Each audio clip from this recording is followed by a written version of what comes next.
Introducing the African Diaspora News Channel app, your gateway to stories that's overlooked by the corporate mainstream media. And we serve as the voice to the Truval Black community. Again, we got Dr. Candace Matthews. A lot of these documents, looking at. We are committed to informing and educating through the power of media. This country is supposed to be about the land of the free for all. It has not been free for Black people, and we are tired. With our platform, we're helping to end injustice by exposing it. Join us in standing for excellence in journalism and serving our community. Download the African Diaspora News app today. The Zimbabwean government prepares for mass deportation from South Africa. The Zimbabwean government is ready to welcome back their Zimbabwean citizens from South Africa. Hello, my name is Reneilwe Morema, and I am your host right here on the African Diaspora News channel, reporting live from Johannesburg, South Africa. South Africa has recently increased its effort to deport illegal immigrants, including a significant number of Zimbabweans. This crackdown comes amid rising local sentiment against foreign nationals who are often accused of competing for jobs with South Africans. The situation has been further complicated by instances of xenophobic violence, notably the 2019 attacks that led to the evacuation of over 200 Zimbabweans from South Africa.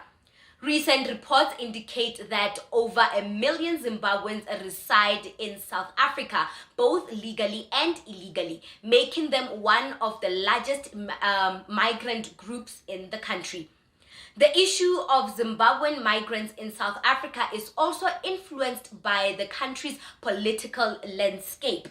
Some South African opposition parties have pledged to deport Zimbabweans and other African nationals if they succeed in the upcoming elections.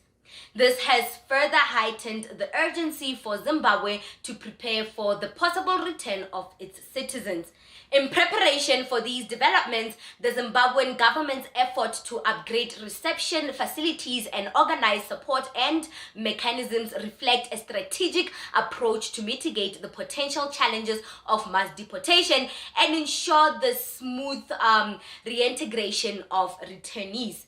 The Zimbabwean government is preparing for a significant wave of deportation of its nationals from South Africa, where authorities have intensified efforts to remove illegal immigrants. The Deputy Minister informed legislators that the Zimbabwean government, in partnership with the International Organization for Migration, the IOM, is making substantial preparations to accommodate the returning citizens. The government has renovated reception and supported centers in Beitbridge and Plumtree to provide initial assistance and facilitate reintegration into local communities. Zimbabwe Information Minister Monica Mutsvangwa said the government is ready for the mass deportation of its citizens. Cabinet would like to inform the public that mass deportations of undocumented Zimbabweans were expected from South Africa following the expiry of the Zimbabwe exemption permits, ZEPs, which South Africa had granted them. The Zimbabwean government has issued guidelines and regulations for returning residents, which include one duty-free vehicle and no limits to personal property. Government has also engaged the South African government, emphasizing that Zimbabwe is ready to receive its returning nationals who should comply with the relevant South African laws. But social commentators and political analysts say the Zimbabwe government is being hypocritical. They say there's nothing to show for its preparedness. I take that they are just bluffing because there's nothing on the ground that shows that they are to receive those massive deportations. Because in the first place, it is political, economic, and social problems that compelled those refugees, political, economic, and social refugees, to go to South Africa to make basic living. There are over 2 million Zimbabweans believed to be working and living in South Africa, Botswana, the United Kingdom, Canada, and other countries. I honestly feel bad, but kind of relieved, because in the South African case, yes, we've been saying that illegal immigrants here are causing havoc. They are contributing to crime.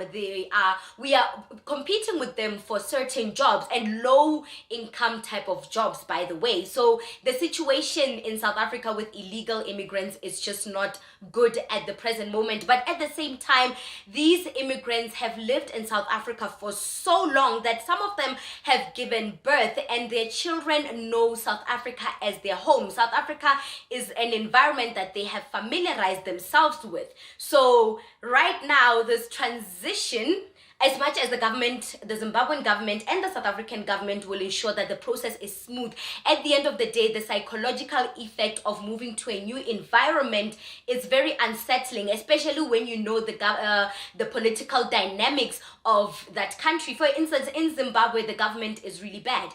It is really bad. The economy cannot fully grasp or fully absorb its citizenship. It cannot fully provide for its citizenship. Such basic government, basic needs and services are lacking in Zimbabwe. Hence, they are fully coming here by force to chase whatever dream that they are chasing, to look for jobs, to also survive. It's a survival mechanism. It's a survival tactic. The government of Zimbabwe cannot provide for its citizens. So now when you are deported back, you have to start from scratch. Number two, you do not know if you are going to be fully provided for. Number three, your children who do not know this environment, who do not know this country, they're going to face a lot of depression because they left their friends behind in South Africa. They've left the life they know. They've left their schools. If they attend schools, they have left basically their life. So now moving to a new country, I know it's their home, but moving to a new country and, you know, starting afresh can kind of be depressing, especially when you know the situation in that country. It is not good. It does not accommodate its citizens. You do not even know where to look for or to start. Are they even going to survive? Are they going to be, they are in survival mode. Are they going to survive? Are the citizens going to be able to provide themselves? So these are the types of questions also we must understand and ask ourselves. Will they survive the transition psychologically?